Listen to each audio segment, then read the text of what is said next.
हम्म, नमस्कार मित्रांनो.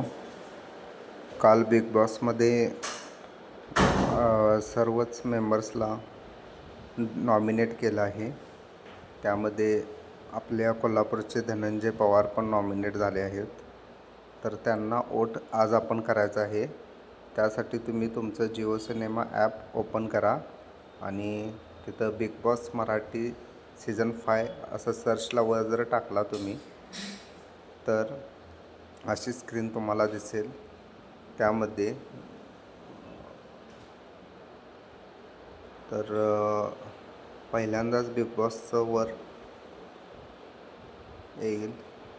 त्यामध्ये खाली तुम्ही स्क्रोल केल्यावर तुम्हाला इथं रितेश भाऊंचा फोटो दिसेल आणि वोट नाव म्हणून दिसेल. त्यावर वोट नाववर क्लिक केल्यावर तर वोटिंगसाठी 3 नंबरला धनंजय पवार यांचा फोटो दिसेल. त्या फोटोवर क्लिक करून तुम्ही वोट नाव करू शकता आणि डी पी दादांना, आपल्या लाडक्या धनंजय पवार डी पी दादा यांना वोट करू शकता. जय हिंद, जय महाराष्ट्र.